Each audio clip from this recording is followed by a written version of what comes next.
How amazing it is to stay open and just know that, hey, Robert, we're always, always, always being guided to our good if we just listen.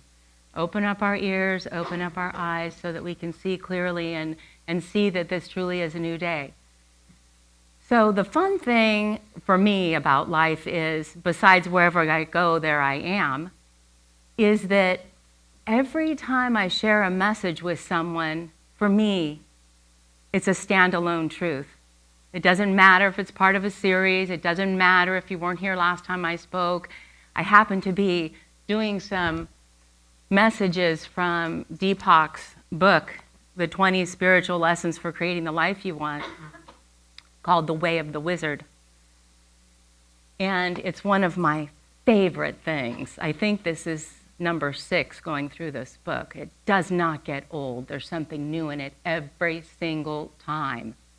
And the very first lesson that I spoke about last time was basically that we're all a wizard, and that wizards see and know everything. And so some people ask, well, okay, if that's true, why is my life looking the way it does? Or why do I feel the way I do? And I thought, well, isn't it perfect that lesson 2 speaks to that so beautifully? That the truth, in order to come back to the magical realms that really exist here for us, we have to get back to our true innocence. We have to go back to that innocence that we were born with. And the way to do that is the essence of a wizard. It's about transformation. Transformation just simply means changing forms. And so we have to be willing to do that. And so this one day, Arthur was with Merlin, and Merlin says to Arthur, boy, you need to go down to that pond and clean yourself up. You could grow beans behind your ears. And he started to walk down to the pond like he always did to wash himself up. But this time he looked at Merlin and he said, you know, I don't know how to tell you this. Maybe there's something wrong with me. But you see, the problem is when I go down to the pond to wash myself up, I can't see myself. There's no reflection in the water. So I don't know this dirt you're talking about that's on my neck or behind my ears or where I need to wash that smudge off my face. I'm looking in the water and there's no reflection. And Merlin, with this beautiful smile on his face, says, I mistook your disobedience for a loss of innocence. In truth, you are pure being, pure innocence, for you have no reflection, therefore you have no self-image. Without a self-image, we are free, you see? You get that, right? No labels, nothing to limit us, nobody telling us how we're supposed to be, who we're supposed to be, what we're supposed to look like, if it is or not okay to wear shoes or no shoes or makeup, short hair, long hair, short, tall, thin, all of those things. They're labels that limit us. And so from day one, we were born into this beautiful world, welcomed with open arms. And then little by little by little by little, these layers got piled on us and we took it on. And the thing is, though, it's never too late, you see? Arthur is an example for us of pure innocence.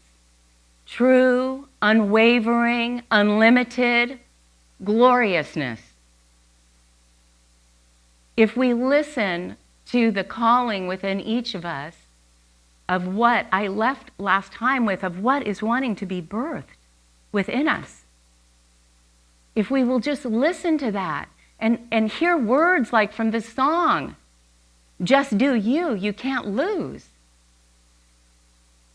It's like we are being handed everywhere we go, every single day. I'm talking about from morning until night. We are being handed a prescription a written prescription for our success. To just be ourselves. And we ask, could it really be that simple? Yes. Yes, it can be. If we're willing to listen and do the work, to give a voice to what is being called within us to express in the outer. And I use scripture from the Bible literally as prescriptions and instructions, okay? And I look at scripture as standalone truths. I don't care what led up to this particular passage or what comes after that. Truth is truth if we apply it. And in Matthew chapter 6, verse 22, it says that the eyes are the lamp of the body. The eyes are the light of the body. And if we have healthy eyes, we will be filled with light. So can you imagine this? That each one of us, these little light beings, are walking around. And if we're focused on the light, seeing rightly, seeing clearly, knowing who we are, we're going to be little, walking, living, breathing examples of living truth and prospering. And then we take scripture, you see, it applies to each one of us in our lives. And then we look at it, what does this mean for the world? What does this mean for the world if I'm choosing to be the light and somebody else isn't? I've got to get my nose out of their business. Yes, you're welcome. I've got to get my nose out of their business because it's not about them. It's about me. It's always about me. I can never, ever see something in someone that is not about me. But I don't look at it as a punishment, you see. It's a gift. It's a holy, precious gift that I've been given, that when I see you, if I'm not seeing as a wizard sees, which is beyond form, beyond shape, beyond color, beyond sexuality, beyond anything you can name, because truth has no name. If I look at you and I don't see the truth about me, then I have work to do. Because a wizard looks always with fresh eyes. A wizard never sees the same thing twice. Try that one on for size. Commit to never seeing the same thing twice. So 1 second, look at your hand. Put it in front of you, please, and just look at your hand for a moment. Don't think about it, just look at your hand. Okay, now put your hand down, and now make a commitment. I'm going to look at my hand, and I'm going to see something new. So now look at your hand. That's exactly the invitation. That when we wake up in the morning and we say it's a brand new day, we better clear out the cobwebs in our consciousness. Get the broom and sweep it out, right? Because if we're going to walk out there and we're going to say the same thing, well, how did that happen? Gosh, nothing's changed, right? Oh my God, who's the common denominator in all these situations? My holy self. And if I'm not being my holy self, full of holes, I'm going to miss the boat. But it comes back around. That's what's so beautiful about this world, right? You can't do it wrong, ever. You cannot do it wrong. Thank God, right? We get infinite choices and chances. We cannot mess this thing up. But you see, a wizard meets everyone as a precious self. A wizard looks through eyes that are fresh perspective.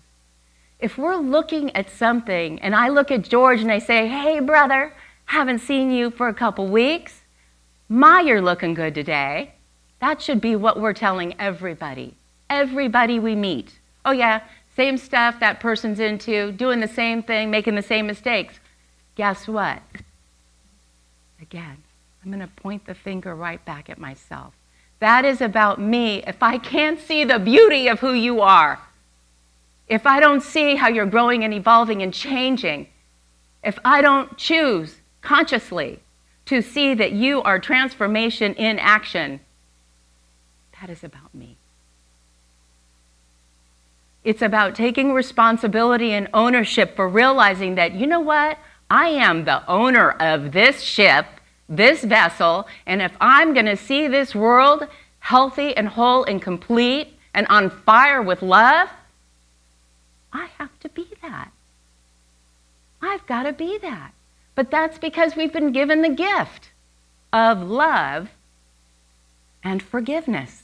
Two beautiful gifts that we have been given. But gifts aren't meant to stick under a basket, right? We've got to share the good. And so in all our innocence, you guys, true innocence does not go away. We step away. But true innocence, the truth of who and what we are, untarnished, unblemished, never defective, not lacking anything, not missing anything, made from the origin of a blessing, the original blessing, yes, yes, yes, that's who and what we are, can never go away. So if we are feeling in any given moment fear, doubt, worry, scarcity, despair, disappointment, sadness, grief, longing, whatever it is, it's just a clue. It's just a clue that something is calling us to unhook, to get free. No person can be free until we have mastered ourselves. Nobody can be free until we each master ourselves. Last year, I had a profound experience where I almost drowned. I'm telling you this because some of you who know, and I've mentioned before, so I've had a few near-death experiences that I call near life, more life, you know, but set those aside because, man, this rocked my world, okay? In all my pure innocence, I think it was one of the most happy days of my life. I was at such inner peace. I was aglow with infinite possibilities in this lifetime. And a dear friend of mine, Lori, reached out and said, hey, Christine, you want to go on a hike and go in the river? And I said, God, that sounds good. What a beautiful day for a hike. And I love cold water. So we went on this hike, and I put on something to go in the water, or took off something to go in the water. And I see this still, beautiful pool of water. And I thought, man, that is just calling my name. Come into the water, Christine. So I did. I went into the water and I was floating in this bliss. I remember expressing such gratitude for my life, such peace. And in one instant, I was swept into the current and brought down. I'm telling you, from the moment of God, life is good. It was just under the water, swept up in this current. It took me by surprise. It was like from night, day, dark, light. It was the total juxtaposition of this moment of total gratitude and overflowing peace that was coming out of me. I didn't have time to think about anything. I was struggling and fighting, and I found myself in this literal vortex of energy sucking me down. And I fought and was kicking and trying to get up to the top and break the surface. You guys, I could see the sun above the water, okay? And I couldn't get to the light. I was struggling and fighting, and I thought, is this it? I mean, after everything I have been through in my life and got through and was in this moment of total peace and trust and total pure innocence, this is it? And I heard so clearly, Christine, stop fighting. Let go. Well, you have to understand, I thought I was letting go of everything. That was it. And I surrendered. I was willing. I actually thought of my children in that moment. I said, may they know how much I love and adore them. And I was brought down to the bottom, just sucked in, where I hit the surface of a rock, which I used to propel myself up out of the water, literally like a cork. I shot up out of the water, gasping for air, choking with bruises and scrapes all over my legs from the rocks. And I immediately was taken into the stream again. But there was this huge boulder, and I just leaned a little bit and ended up splayed out on this boulder.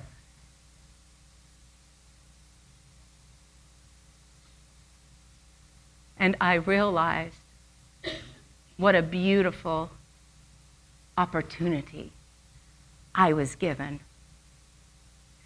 to live an even more full life. And I'm going to tell you something, how I have used this. You see, I could have looked at that experience and said, oh my God, look, the rug pulled out from under me. Look at that, I was trusting, I was in peace, I was in joy, I was totally enjoying myself and all my innocence. And look what happened. This world is not safe. It is not okay. All of that went through my mind. Those were all past experiences. They were all ideas that were not my truth. That was the way it was many, many years ago. But I got to look at the idea of my precious innocence that day floating in the water. That is why I'm alive today. You see, because I was in a place of peace. I could hear Spirit telling me what to do. I could stop fighting. And I'm talking about metaphorically and literally right now, okay? It applies always. Physically, mentally, spiritually, emotionally, psychically. All of it applies right now, these truths. In my pure innocence and calm and serenity and peace of loving this life and expressing my gratitude, I was able, when something happened to me that could potentially have taken my life, I was able to stop fighting. I was able to stop the struggle. How many of us